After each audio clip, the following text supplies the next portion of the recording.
ఇంగ్లీష్‌లో మాట్లాడాలంటే భయమా? మీలాంటి వాళ్ళ కోసమే spoken English personal training classes వెంటనే జాయిన్ అవ్వండి. నమస్తే కళ్యాణ్ గారు. నమస్తే జయ గారు. కళ్యాణ్ గారు, కోవిడ్, శానిటైజేషన్, లాక్డౌన్, మళ్ళీ నార్మల్ లైఫ్లోకి వెళ్ళిపోయాం. కానీ మన ఇంట్లో ప్రతిరోజు కోవిడ్ ఉన్నప్పుడు ఉన్న సిచ్యువేషన్స్ ఉన్నాయి అంటే ఎలా ఉంటుందో ఆలోచించండి. My God. ఎగ్జాక్ట్లీ. మాధవి అనే ఒక అమ్మాయి మనకి మెయిల్ చేశారండి. మా ఇంట్లో ప్రతిరోజు కోవిడ్ ఇంకా రన్ అవుతోందండి. మెయిల్ చూశాక నాకు అర్థమైంది, అమ్మో అనిపించింది, కాసేపు నవ్వు వచ్చింది. కానీ ఇది ఫేస్ చేసే వాళ్ళకి తెలుస్తుంది ఆ ఇష్యూ ఎలాంటిది ఏంటనేది. ఇంకా నేను చెప్పటం కన్నా మీరు మాట్లాడితేనే అర్థమవుతుంది డాక్టర్ గారు. హలో హలో, నమస్తే అండి, మాధవి గారా? అవునండి నేను జయానండి, అందమైన జీవితం ప్రోగ్రాం నుంచి కాల్ చేస్తున్నాను. మేడం. నమస్తే మేడం. నమస్తే మాధవి గారు, మీ మెయిల్ చూశానండి. కొంచెం లేట్ అయింది మీతో మాట్లాడటం. ఇప్పటికైనా మీరు కాల్ చేశారు, థ్యాంక్ యూ మేడం. తప్పకుండానండి. నాతో పాటు డాక్టర్ కళ్యాణ్ చక్రవర్తి గారు ఉన్నారు. మీరు ఫేస్ చేస్తున్న ఇష్యూ గురించి ఒకసారి డాక్టర్ గారితో మాట్లాడండి. చెప్పండమ్మా, ఏంటమ్మా సమస్య? ఎవరిది? మీదా, మీ వారిదా, కుటుంబందా? సార్, ఇది సమస్య అంటారో మరి ఇంకేమంటారో తెలియదు, కానీ నేను నా ప్రాబ్లం మీకు ఒకసారి అయితే చెప్తాను సార్. తప్పకుండా. మా వారి పేరు గోపికృష్ణ అండి, మాది మంగళగిరి. మాకు పాండమిక్ టైంలో అంటే 5 years బ్యాక్ మ్యారేజ్ అయింది సార్. మాది ఒక హ్యాపీ ఫ్యామిలీ అండి. మా హస్బెండ్ వచ్చేసి గవర్నమెంట్ ఎంప్లాయీ. కోవిడ్ టైంలో పెళ్ళవడం వల్ల మేము సరే పెళ్లికి ఎక్కువ మంది వద్దు, రిలేటివ్స్ వద్దు, మీ అమ్మ నాన్న మా అమ్మ నాన్న అంటే సరే అని చెప్పనని కేవలం మా పేరెంట్స్ వరకే ఉండి మేము పెళ్ళి అనేది జరిగిపోయింది సార్. పురోహితుడు కూడా శానిటైజ్ చేసుకోవాలి, దూరంగా ఉండాలి అని చెప్పి మమ్మల్ని దూరంగా కూర్చోబెట్టి పెళ్లి సొంత చేయాలి అని చెప్పనని అన్నారు మా హస్బెండ్. కోవిడ్ అంటే రిస్ట్రిక్షన్స్ ఇవన్నీ ఉంటాయి కదా అని చెప్పని అనుకుని సరే అని చెప్పనని అనుకున్నాం. పెళ్ళైన నెక్స్ట్ డే అత్తగారింటికి వెళ్ళిపోయిన వెంటనే మేము హైదరాబాద్ వచ్చేసేయాలని చెప్పరని ఆయన తొందర పెట్టారు. ఎందుకు అంత హడావిడి, మేము ఇంట్లోనే ఉంటాం కదా, ఇప్పుడు ఎటు ఈ సిచ్యువేషన్ లో ఎవరు ఎక్కడికి వెళ్ళట్లేదు కదా అని కూడా అనుకున్నాం. లేదు, వెళ్ళిపోదాం అని చెప్పినది. ఎందుకు అంటే ఇక్కడ ఎవరు కూడాను శానిటైజ్ చేసుకోవట్లేదు, ఎవరు కూడా మాస్క్ పెట్టుకోవట్లేదు, ఎవరు కూడాను సరిగా ఇవన్నీ పాటించట్లేదు, కోవిడ్ రూల్స్ అన్ని అని చెప్పని అన్నారు. సరే ఇది కూడా మంచిదే కదా మనకి అని చెప్పనని హైదరాబాద్ వెళ్ళిపోయామండి. హైదరాబాద్ వచ్చేసిన తర్వాత అపార్ట్మెంట్ లో నైబర్స్ తో మాట్లాడినవారు. సెకండ్ వేవ్ వచ్చే ముందర అన్నమాట ఇదంతా కూడాను. అప్పుడు కూడా ఇల్లు మారిన తర్వాత మేము నైబర్స్ తో మాట్లాడకపోవడం, ఇంటి నిండా వాటర్ క్యాన్స్ ఉన్నట్టు మాకు శానిటైజర్ క్యాన్స్ ఉంటాయండి, ఉండేవి. ఇప్పటికి కూడా ఉంటాయండి. ఇప్పటికి కూడా మాకు ఇంట్లో లీటర్లు వాటర్ క్యాన్స్ లాగా శానిటైజర్ క్యాన్స్ అయితే మాత్రం ఉంటాయండి. మేము ప్రతిరోజు కూడాను ప్రతి వస్తువు కూడా శానిటైజర్ తోనే శానిటైజ్ చేసుకొని రావాల్సి ఉంటుందండి. కూరగాయల దగ్గర నుంచి ప్రతి ఒక్కటి, వాడుకునే టూత్ బ్రష్ తో సహా ప్రతి ఒక్కటి శానిటైజ్ చేసుకొని మీరు లోపలికి రావాలండి. ఇప్పటికీ అండి. ఎందుకంటే మా కర్మ కొద్దీ ఆ కోవిడ్ ఫస్ట్ సెకండ్ వేవ్ తో పాటు ఒమిక్రాన్ అని ఒకటి వచ్చింది. అది వచ్చిన తర్వాత మళ్ళీ ఇప్పుడు కొత్త వైరస్లు కూడా వస్తున్నాయి కదండి. హెచ్ఎంపీవీ అని చెప్పి ఇంకొక వైరస్ ఏదో వస్తుంది కదండి మా కోసం అని చెప్పిన. ఇప్పుడు ప్రెగ్నెన్సీ టైంలో కూడా మేము అపార్ట్మెంట్ చేంజ్ అయిన తర్వాత అక్కడ వాస్తు బాగాలేదని చెప్పని వేరే చోటకి షిఫ్ట్ అయ్యాం సార్. ఈస్ట్ ఫేసే ఉండాలి మాకు అపార్ట్మెంట్ అట్లా అని చెప్పనని సరేలే అని చెప్పి షిఫ్ట్ అయిపోయాము. కోవిడ్ అయిపోయింది, అంతా అయిపోయింది సార్. అదంతా అయిపోయిన తర్వాత ఆ సిచ్యువేషన్ లో అన్ని శానిటైజ్ చేయడం అనేది పెద్ద విషయం కాదు, అందరూ కూడా నార్మల్ గానే తీసుకుంటారు. కానీ ఇప్పటికీ కూడాను శానిటైజర్ ని మేము ఎలా వాడతామంటే మంచినీళ్ళు ఎలా వాడతామో అలా వాడతాం సార్. తాగడం తప్ప ఒక్కొక్కసారి కుదిరితే అది కూడా చేస్తాం సార్. అంటే సార్ ఇప్పుడు మేము మా పాప అని చెప్పాం కదా సార్, పాప కిండర్ గార్డెన్ లో వేసాం. స్కూల్ నుంచి పాప వచ్చి రాగానే తీసుకెళ్లిపోయి దాని బ్యాగ్ ని ఆమెని మొత్తం కూడా శానిటైజర్ లో ముంచి లేపుతారు సార్. అది వెళ్తుందని చెప్పాను, ఎంత బాధగా ఉంటుందో తెలుసా సార్. ఆఖరికి డబ్బులు కూడా అండి, ఎక్కడెక్కడో ఎవరెవరో ముట్టుకున్నారని చెప్పి డబ్బులు కూడా బట్టలు ఉతికి ఆరేసినట్టు వాటిని కూడా శానిటైజర్ లో తడిపి క్లిప్పులు పెట్టి దండాల మీద ఆరేస్తున్నారు. కాదండి, 10 మందితో కలిసి జాబ్ ఎలా చేస్తున్నారు ఆయన? అదే మేడం, ఆయనకి 2 సార్లు కోవిడ్ వచ్చింది మేడం. ఆయనకి కోవిడ్ వచ్చింది. అప్పుడు నేనే చేశాను, కానీ నాకు రాలేదు, కానీ ఆయనకు వచ్చింది. శానిటైజర్ లో మునిగి తేలుతూ ఉంటారు మా వారు. రోజు శానిటైజర్ తోనే క్లీన్ చేస్తామండి మేము. ఫ్లోర్ క్లీనర్ తో కూడా మేము క్లీన్ చేయం అసలు. ఓ మై గాడ్, నేను కూడా చూసానండి అలాంటి సిచ్యువేషన్స్. అమ్మా చెప్పమ్మా. సార్ 2 వారాల క్రితం మా ఇంట్లో కరెంట్ పోయింది. ఫ్యూజ్ పోయిందని చెప్పి ఎలక్ట్రీషియన్ వచ్చి ఫ్యూజ్ వేశారండి. వాడు ఎక్కడి నుంచో వచ్చాడని చెప్పి ఆ మీటర్లని నీళ్లతో కడుగుతున్నారు. ఇంకేమన్నా ఉంటుందా సార్? అపార్ట్మెంట్ లో వాళ్ళకి నాకు ఎన్ని ఇష్యూస్ అవుతున్నాయండి. పైగా మాకు చెప్తారు, నువ్వు ఇవన్నీ నేను చేస్తున్నానని చెప్పావంటే మాత్రం ఊరుకోనని అంటారు. బాగా చదువుకున్నారమ్మా? చదువుకున్నానండి, 3 డిగ్రీలు ఉన్నాయి. దానికి బైక్ కూడా శానిటైజర్ తోనే స్నానం చేయిస్తారండి. బైక్ మనం ఎలా కడుగుతాం సార్? బైక్ వాష్ కాదండి, శానిటైజర్ ఎక్కువ వాడేస్తే చేతులంతా మంట వచ్చేస్తుంది. కళ్యాణ్ గారు పర్ఫెక్ట్ గా ఉండాలని అంటారండి, ఉండడంలో తప్పులేదు. మీ ఇంట్లో ఏమన్నా పెట్టుకోండి కానీ మ్యాచ్ బాక్స్ మాత్రం పెట్టకండి అమ్మా. చాలా ఫైర్ రిస్క్ మీ ఇంట్లో. ఎందుకంటే ఎక్కడ ఏ మూలన శానిటైజర్ ఉంటుందో తెలియదు. మరి మిగతావన్నీ ఓకేనా అండి? ఒకటే కాదు మేడం, మనకి ఆడవాళ్ళకి పీరియడ్ టైమ్ లో మనం ఎట్లా ఉంటామండి, మూడ్ స్వింగ్స్ ఉంటాయి, ఇబ్బందిగా ఉంటుంది, ఇలాంటి ప్రాబ్లమ్స్ అన్ని ఉంటాయి కదా మేడం. అన్ని కూడాను కర్రతో తీసుకోవాలని అంటారు మేడం. పాత కాలంలో లాగా దూరంగా ఉండాలి, అలానే ఉండాలి, వెలేసినట్టు ఉండాలి అన్నట్టుగా చేస్తారు మేడం. ఇంకేం చేయాలి మేడం? ఏ కాలంలో ఉన్నాము? Oh my god, oh my god. నాకు పానీపూరి అంటే చాలా ఇష్టం మేడం. అందులో శానిటైజర్ వేస్తాడే. ఇప్పుడు 1 రోజు 2 రోజులు అంటే ఓకే శుభ్రత అని చెప్పని అనుకుంటామండి. ప్రతిదాన్ని శానిటైజ్ చేయాలి, ప్రతిరోజు డేటాల్ తో ఇచ్చేయాలి. కాదు, నేబర్స్ తో మీకు ఎంత ఇష్యూ అవుతుందేమో కదా? చాలా ఇష్యూ అవుతుందండి. వాళ్ళు శానిటైజ్ చేసుకోరు, వాళ్ళు మాస్క్ వేసుకోరు, వాళ్ళతో మాట్లాడొద్దు. ఈ లెక్కనైతే కనుక మీకు బస్సులోని, టాక్సీల్లో, ఆటోల్లో ప్రయాణాలు ఉండవేమో కదమ్మా? లేవండి, మేము ఇల్లు తప్ప ఇంట్లో నుంచి బయటికి వెళ్ళాలన్నా గానీ, నువ్వు చెప్పాను కదండి, బైక్ కూడా శానిటైజ్ చేసుకున్న తర్వాతనే మేము బైక్ ఎక్కి కూర్చోవాలి. ఒకసారి ఊరికి వెళ్ళడానికి ట్రైన్ ఎక్కామండి. ట్రైన్ ఎక్కితే ఆ కంపార్ట్మెంట్ మొత్తం కూడాను వాసన వస్తుంది అన్న ఉద్దేశంతో మొత్తం క్లీన్ చేస్తామని చెప్పారన్నట్టు కూర్చున్నారండి, శానిటైజర్ కొట్టుకుంటూ. వామ్మో, అయ్యమ్మో. చాలా మంది ఇళ్లల్లో ఏంటంటే కింద నుంచే గుమగుమలు ఆడుతూ ఉంటాయి పైన వంట ఏంటి అనేది. మీ ఇంట్లోకి అపార్ట్మెంట్ కింద నుంచే శానిటైజ్ వాసన వస్తుందేమోనమ్మా? అపార్ట్మెంట్ గురించి అని అన్నారు కాబట్టి చెప్తున్నాను సార్. మేము ఇప్పటికీ ఇలా నైబర్స్ తో ఈ ఇష్యూస్ వల్ల 4 అపార్ట్మెంట్స్ మారాల్సి వచ్చిందండి. ఇది 5వ అపార్ట్మెంట్. బయటికి వెళ్ళటం, పార్టీలు, ఫంక్షన్లు, ఒక సినిమా, ఒక ఎగ్జిబిషన్, ఒక పార్కు ఏమీ లేవండి. మేము ఎటైనా వెళ్ళి వచ్చినామంటే ఒకసారి శానిటైజర్ తో మొత్తం స్నానం చేయాల్సిందేనండి. సమస్య డాక్టర్ గారు. ఇంకేం డౌటే ఉంది మేడం, ఇది ఓసిడి అంటారు. కానీ అతను మరి చదువుకున్నటువంటి వ్యక్తి కోవిడ్ వల్ల వచ్చిందంటారా? అసలు తనకు ఇప్పుడు చాదస్తం అనేటటువంటిది ముందస్తే ఉంటుంది, కోవిడ్ తర్వాత కంటిన్యూ అవుతుంది. హెచ్ఎంపీ లాంటివి వస్తే కనుక ఇంకో వాళ్ళకి ఇంకా భయం, ఏదో కొత్త వైరస్ వస్తుందంటే పాపం మీకు భయం, వణుకు వచ్చేస్తుందో ఏంటో. ఏడవలేక నవ్వలేనటువంటి పరిస్థితి అమ్మనిది. చెబితే ఎవరైనా నవ్వుతారండి, ఏంటి నవ్వటమని కాదు కానీ సైకియాట్రిస్ట్ దగ్గరికి వెళ్ళాలి కదా, ఓసిడి కదా, అది డిజీజ్ కదమ్మా, రావాలి కదా డాక్టర్ గారు.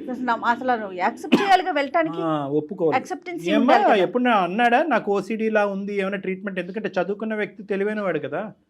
అలా ఎందుకంటారండి? అసలు అలా ఏం మాట్లాడరు. నేను శుభ్రంగా ఉండమని చెప్పడం మీకు తప్ప?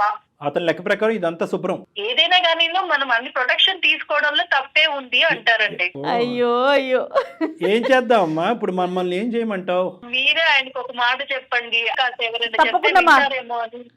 మాధవి గారు తప్పకుండా మాట్లాడదాం. మరి మీ పేరెంట్స్ కానీ అతని పేరెంట్స్ కానీ రాకపోకలు ఎలా ఉన్నాయండి? మీరు వెళ్ళటం, వాళ్ళు రావటం జరుగుతుందా? అలాంటివి ఏవీ లేవండి.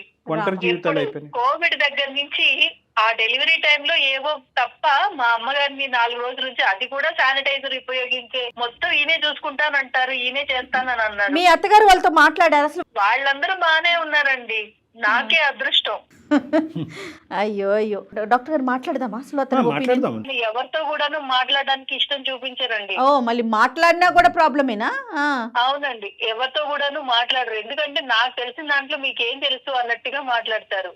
అయితే ఇప్పుడు నాకు కొత్తగా మన ఈ హెచ్ఎంపీవీ అని ఒక వైరస్ వచ్చింది కదండి. అవునవును. ఈ వైరస్ వల్ల మళ్ళీ ఆ శానిటైజర్, దాని వల్ల నేను నా పాప ఎంత ఇబ్బంది పడతామోనని భయం వేసి నా వల్ల కాక ఒకసారి మీతో మాట్లాడి నాకేమన్నా మీరు సలహా చెప్తారేమో అన్న ఉద్దేశంతో కాల్ చేశాను. తప్పకుండా చేద్దాం, అతను కన్విన్స్ చేయాలి మనము. ఇలాంటి వాళ్ళు యూజువల్ గా మన దగ్గరకు వచ్చేంత వరకు చాలా మొండికేస్తారమ్మా. వచ్చిన తర్వాత ఇన్ని రోజులు బట్టి ఒకే చాదస్తపు ఆలోచనతో కొట్టుకుపోతున్నాను, నా జీవితంలో ఇంత టైం వేస్ట్ అయింది, అందరిని ఇంత ఇబ్బంది పెట్టాను అని చెప్పి ఒక్కసారి అది కట్ అవటం మొదలవుతే కనుక ఇంక కట్ అయిపోద్ది ఆ చైన్ రియాక్షన్. కానీ కన్విన్స్ అవ్వగలగాలి, చూద్దాం, మనం ట్రై చేద్దాం. రైట్. మాధవి గారు ఒకసారి కనెక్ట్ చేస్తారా అతనికి, మీ హస్బెండ్కి? నేను మాట్లాడలేదు, మీరే ఒకసారి తనతో మాట్లాడండి. బాగుండదేమోనమ్మా, ఎందుకంటే అతను చదువుకున్నటువంటి వ్యక్తి. అందుకే సార్ నేను ఇప్పుడు ఈ షోకి వచ్చాను, నేను ఇలా చెప్తున్నాను, ఇలా కాల్ చేశాను అని చెప్పానంటే. సరే ఏం చేద్దాం ట్రై కళ్యాణ్ గారు? చేద్దాం మరి, ఆవిడ అంత భయపడుతూ. సరే నెంబర్ ఫార్వర్డ్ చేయండి, నేను కాల్ చేస్తాను. ఓకే అండి. Okay okay. నమస్తే గోపికృష్ణ గారు. నమస్తే అండి, చెప్పండి ఎవరు? నేను జయానండి, సుమన్ టీవీ అందమైన జీవితం అనే ప్రోగ్రామ్ నుంచి మాట్లాడుతూ ఉన్నాను. చెప్పండి చెప్పండి మేడం, చెప్పండి మేడం. మీతో ఒక 5 నిమిషాలు మాట్లాడాలండి, మీరు పర్మిషన్ ఇస్తే ఒక్కసారి. దేని గురించి అండి? ఇది అందమైన జీవితం అని చెప్పి నేను డాక్టర్ కళ్యాణ్ చక్రవర్తి గారు, సైక్రాటిస్ట్ డాక్టర్ గారు, నేను కలిపి ప్రోగ్రామ్ నాకు తెలుసు మేడం, అంటే నాతో దేని గురించి అని. ఓకే, ప్రోగ్రామ్ తెలుసు అంటున్నారు కాబట్టి సో నాకు చాలా ఈజీ అయిపోయిందండి. మీ వైఫ్ మాధవి గారికి సంబంధించి మీకు సంబంధించి ఒక చిన్న విషయం మాట్లాడదామని కాల్ చేశాను. ఇదిగోండి కళ్యాణ్ గారు కూడా ఉన్నారు నాతో పాటు, ఒకసారి మాట్లాడు. కళ్యాణ్ గారు నాకు బాగా తెలుసు అండి, అట్లనా? లాస్ట్ టైం తను ఒక ఈవెంట్ లో కలిసాను. సార్ నమస్తే సార్, కళ్యాణ్ గారు. నమస్తే అండి. నాకు తెలుసు సార్, మనం లాస్ట్ టైం ఒక ఈవెంట్ లో కలిసాము. ఓకే ఓకే సార్ చాలా హ్యాపీగా ఉంది సార్, మనం ఒకసారి కలవాలి సార్, పర్సనల్ గా కొన్ని డిస్కస్ చేసేది ఉంది. అలాగే అలాగే. సార్ చెప్పండి సార్, ఇప్పుడు అది కాల్ వచ్చింది, చెప్పండి సార్ దేని గురించి. మీరు నన్ను ఎందుకు కలవాలనుకుంటున్నారు సార్? ఇంతకు ముందు ఎప్పుడు కలిసారా?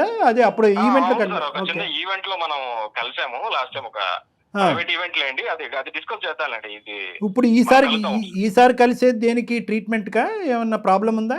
ప్రాబ్లం కాదు సార్, అంటే కొంచెం నాకు ఐడియాలజీస్ అవి షేర్ చేద్దాం అనేసి మీ ద్వారా. మీరు ఈవెంట్స్ అవి చేస్తుంటారు కదా. ఎటువంటి ఐడియాలజీస్ సార్? కొద్దిగా వినాలని ఉంది. తెలుసుకోవచ్చా మేము?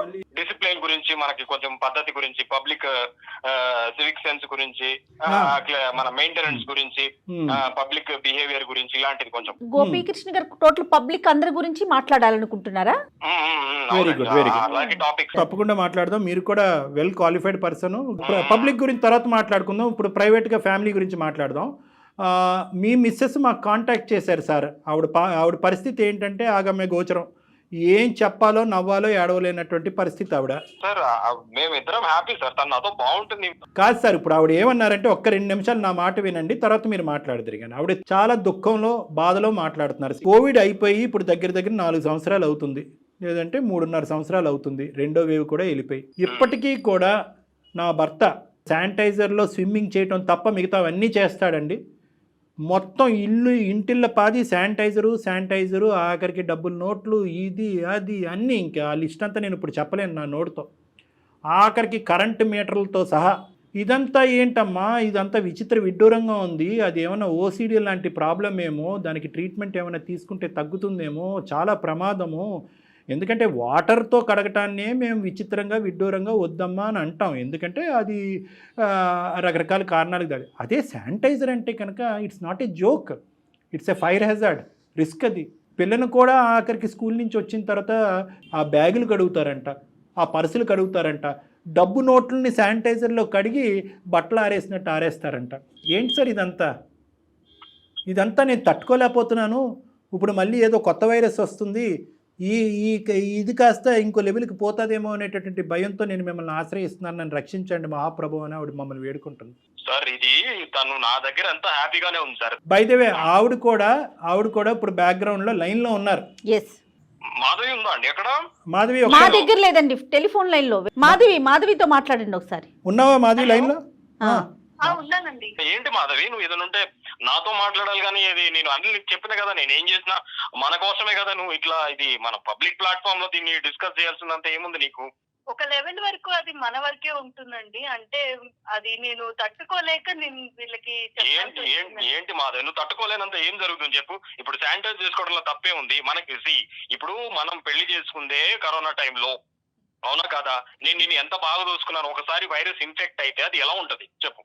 నేను ఎంత కేర్ తీసుకున్నాను నీకు పెళ్లి విషయంలో కానీ, మనం ఫుడ్ తీసుకునే విషయంలో కానీ, నైబర్స్ విషయంలో కానీ, ఏ టు జెడ్ నేను ఎంత బాగా చూసుకున్నాను. నేను శానిటైజ్ అనేది అది మన సేఫ్టీ కదా, నీకు దాంట్లో తప్పేం కనపడుతుంది నీకు? పాపం మీకే 2 సార్లు కరోనా వచ్చింది మేడం. అది మనం ఎంత జాగ్రత్త తీసుకున్నా అది ఫేట్ మేడం. అట్లా అని చెప్పి మనము జాగ్రత్తగా ఉండకుండా ఎలా ఉంటాం మేడం? అయ్యో జాగ్రత్తగా ఉండాలండి, కానీ ఆ జాగ్రత్త శృతి మించితే కాస్త ఇబ్బంది కాదు ఫ్యామిలీకి? ఎంత జాగ్రత్త తీసుకున్నా దాని వల్ల తప్పే ఉంది మేడం. అది ఇబ్బంది ఎందుకు అవుతుంది మేడం మనకి? నాకు సరే. అది అలవాటు మేడం. ఇప్పుడు తను కూడా అలవాటు అయిపోయింది. మేము ఎదురు అలా కేర్ఫుల్ ఉంటాము. ఇప్పుడు బయట సొసైటీలో ఎలా ఉందో మేడం, ఇప్పుడు పొల్యూషన్ కానీ, ఈ బ్యాక్టీరియా కానీ, తినే ఫుడ్ దగ్గర నుంచి కానీ, నైబర్స్ కానీ ఎవరు హైజీనిక్ ఉంటున్నారు మేడం?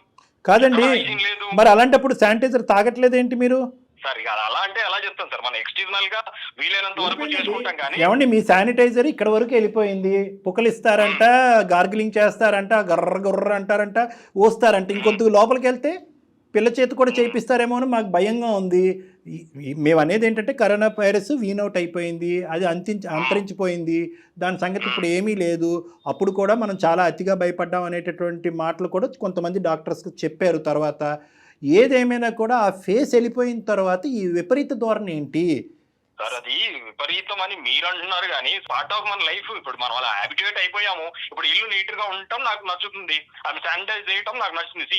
ఇదేం బ్యాడ్ హ్యాబిట్ కాదు కదండి. ఏదో మందో సిగరెట్ డ్రగ్స్ లాగా శానిటైజ్ చేసుకోవటము, నీట్ గా ఉండటము, ఇన్ఫెక్షన్స్ నుంచి ప్రొటెక్షన్ ఉండటము, బిడ్డను కేర్ తీసుకోవడము, ఇది తప్పెలా అవుతుందండి?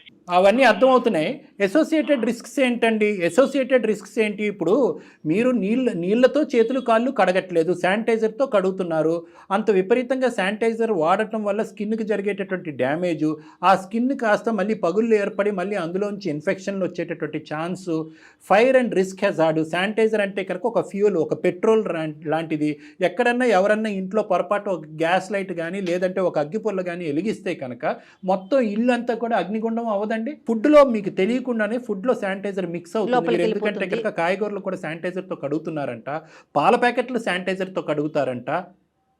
మీరేమో వచ్చి గార్గిలింగ్ చేస్తున్నారు, పుక్కలిస్తున్నారు, ఊస్తున్నారు. మీరు శానిటైజర్ బాడీలోకి అబ్జర్వ్ అవుతుంది, లిపిడ్ నిమోనియా అని రావచ్చు, లంగ్స్లోకి శానిటైజర్ వెళ్ళిపోవడానికి ఛాన్స్ ఉంది.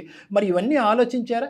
ఇప్పుడు నేను ఏం చేసినా గానీ ఎక్స్ట్రీమ్ కేర్ కోసమే సార్. ఇప్పుడు మాధవి నీకు మిస్అండర్స్టాండ్ చేసుకుని అక్కడ దాకా వచ్చింది తప్ప నేను తను ఎంత బాగా చూసుకుంటాను సార్. తను అడిగిందంతా చేస్తాను. మీరు బాగా చూసుకోవట్లేదని మరీ ఎక్కువ బాగా చూసుకుంటున్నారనే ప్రాబ్లం. తన సేఫ్టీ, నా బిడ్డ సేఫ్టీ, ఈ పొల్యూటెడ్ ఈ అన్హెల్తీ క్లైమేట్ నుంచి ఈ నైబర్ అప్పుడు ఎవ్వరూ లేకుండా మనం మాత్రమే ఉండేలా ఒక ఇల్లు కట్టుకొని దూరంగా వెళ్ళిపోయి 3వ మనిషి, మీ ముగ్గురున్నారు కాబట్టి 4వ మనిషితో సంబంధం లేకుండా అన్నీ మనమే తయారు చేసుకొని, అన్నీ మనమే వండుకొని, మనమే పండించుకొని, మనమే తిని అలాంటి జీవితంలోకి వెళ్ళిపోవాలండి. సమాజం నుంచి దూరంగా వెళ్ళిపోతారు మీరు. పీరియడ్స్ అప్పుడు కూడా అమ్మాయిని మీరు ఇబ్బంది పెడుతున్నారంటే అది ఆలోచించండి. మీరు అది శుభ్రత అనుకుంటున్నారు, ఆ శుభ్రత తనకి ఎంత బాధ కలిగిస్తుందో కదా మేడం. అది అన్న ఇప్పటి నుంచి కాదు మేడం, అది మా తాత ముత్తాతల నుంచి కూడా అది మనం ఫాలో అవుతాము. అది అంటు లెక్కనే. అది ఇప్పుడు మనం ఎంత చదువుకున్నా ఏమున్నా గానీ అది అంటే కదండి. ఇప్పుడు మేము టచ్ చేయలేము. అది మా కల్చర్ అండి, అప్పటి నుంచి వచ్చింది. ఈ రోజు కొత్తగానే ఏముందండి? హైజీన్గా ఉండాలండి. మీరు చెప్పేది మేము కాదనట్లా. ఆ హైజీన్ శృతి మించి ఎదుటి వాళ్ళకి కూడా బాధ కలిగి మీ నుంచి దూరంగా పారిపోయే పరిస్థితికి రాకూడదు కదా. అంటే మీలాంటి తెలివైనటువంటి వ్యక్తులు కూడా ఇలా వ్యవహరించడం అనేటటువంటిది చాలా దురదృష్టకరం. Let us not going to the dispute. ఎందుకంటే మీ వాదన మీరు కంటిన్యూస్గా అలా వాదిస్తూనే ఉంటారు. ముందు జాగ్రత్త చర్య తప్పంటారా అంటారు, మా పిల్లాన్ని బిడ్డని ఇంత బాగా చూసుకోవటం నేరమా అంటారు. మరి మీరు చేసేటటువంటి జాగ్రత్తలు, మీరు తీసుకునేటటువంటి చర్యల వల్ల ఎవరు సంతోషపడుతున్నారు, ఎవరు సుఖపడుతున్నారు? సింపుల్ ఎగ్జాంపుల్ అండి. మొత్తం మీ అపార్ట్మెంట్లో ఇరుగు పొరుగు మీ ఇంట్లో వాళ్ళు కానీ ఒక్కలైనా కూడా మీ చర్యలను సమర్థిస్తారా? మీరు చేసేటటువంటి పనులు విచిత్రంగా అనిపించకపోతే మీరెందుకు మీ ఆవిడ యొక్క నోరు మూయించేసి ఏవే నువ్వు మాట్లాడకు, నేను ఇలా చేసినట్టుగా ఎవరికి చెప్పకు? కరెంటు మీటర్లు కడగటాలు ఏంటండి శానిటైజర్లతో? కరెంటు షాక్ కొట్టి షార్ట్ సర్క్యూట్ అయ్యి మీకు కానీ పిల్లలకు కానీ ఎవరికైనా కరెంటు ఇదవుతే? ఇప్పుడు నైబర్స్ అంటే ఇప్పుడు అందరూ ఒకలా ఉండరు కదా సార్. ఇప్పుడు వాళ్ళు కేర్లెస్, నేను కేర్ఫుల్. నేను ఎక్కువ కేర్ తీసుకుంటాను నా వైఫ్ ని కానీ, నా బిడ్డని కానీ. నేను ఇన్ఫెక్షన్స్ నుంచి కానీ, బయట వాటి నుంచి కానీ ప్రొటెక్ట్ చేసుకుంటాను సార్. ఇప్పుడు మీ కేరింగ్ అమ్మాయికి బాధ అనిపిస్తోందండి. మాధవి గారు చెప్పండి, మీరు ఎలాంటి బాధపడుతున్నారు మీరు చెప్పండి ఒకసారి. నేను చెప్తున్నా కదా, స్కూల్ నుంచి తీసుకొని వచ్చిన వెంటనే ఆ బ్యాగ్ తో సహా ప్రతి ఒక్కటి కూడా శానిటైజ్ చేయడం, చిన్నపిల్ల దానికి ముక్కులోకి నోట్లోకి శానిటైజర్ వెళ్ళట్లేదా అండి? మాధవి విను, ఇప్పుడు స్కూల్లో పిల్లలంతా అన్హైజీనిక్ ఉంటారు, కేర్లెస్ గా ఉంటారు, ఆ మట్టిలో ఆడుకుంటారు, ఆ పిల్లల చెత్త అంతా మీద పోసుకుంటారు, ఆ గ్రౌండ్ లో ఆడుకుంటారు, అది రకరకాల ఇన్ఫెక్షన్స్ స్ప్రెడ్ అవుతాయి. ఇప్పుడు వేరే ఇప్పుడు తిను కేర్ఫుల్ గా ఉన్నా నా పెంపకం కాబట్టి నా బిడ్డ కేర్ఫుల్ గానే ఉంటది. రేపు స్కూల్లో అందరు పిల్లలతో కలిసినప్పుడు ఎవరికి ఏ ఇన్ఫెక్షన్ ఉంటుందో తెలియదు కదా. ఇప్పుడు నా బిడ్డ ఇంటికి వచ్చినప్పుడు ఇన్ఫెక్షన్ వస్తే ఫోన్ కూడా శానిటైజర్ ఏంటండి?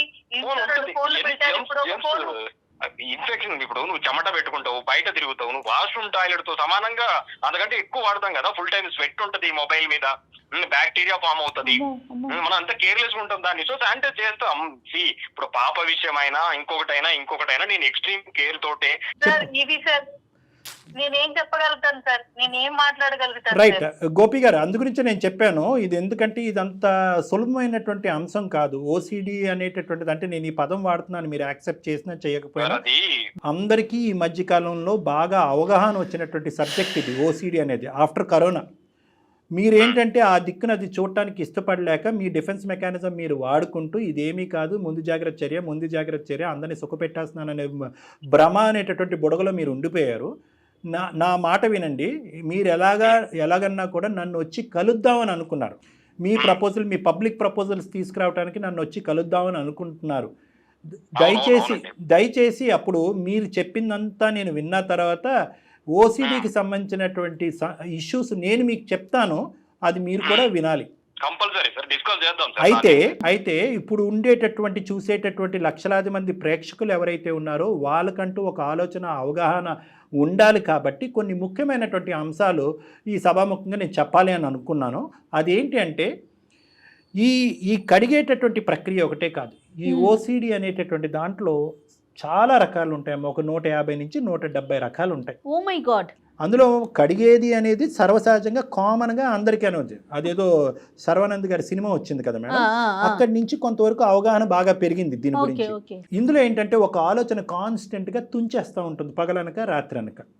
ఇది ముట్టుకున్నాం, అది తాకాం, ఏదో తప్పు జరిగిపోతుంది, ఏదో నేరో జరిగిపోతుంది అని ముందస్తు చర్యగా ఏదో కాపాడాలి అనేటటువంటి ప్రయత్నంలో అక్కర్లేనటువంటి ప్రక్రియల్లోకి వెళ్ళిపోయి అమ్మ పర్లేదు ఇక్కడితో ఈ ఆలోచన చల్లబడింది అంటే ఎక్కడికక్కడ ఆలోచన రావటం, దాన్ని కడుగుడు ద్వారా తుడుచుడు ద్వారా చల్లబరుచుకోవటం, క్లియర్ అయింది అనుకోవటం. ఇదంతా కేవలం ఏంటంటే కనుక వాళ్ళ మీద వాళ్ళకి నమ్మకం లేకపోవటం, వాళ్ళు చేసేటటువంటి పని మీద నమ్మకం లేకపోవటం, సమాజం మీద నమ్మకం లేకపోవటం, వాళ్ళ లోపల ఉండే ఇమ్యూనిటీ సిస్టమ్ మీద నమ్మకం లేకపోవటం. కడుక్కుంటేనే బ్రతుకుంటామా, కడుక్కోకపోతే మన శరీరం మనం కాపాడదా, మనకంటూ ఒక ఇమ్యూనిటీ సిస్టమ్ ఉంది, అది కాపాడుతుందనే నమ్మకం లేకపోవటం.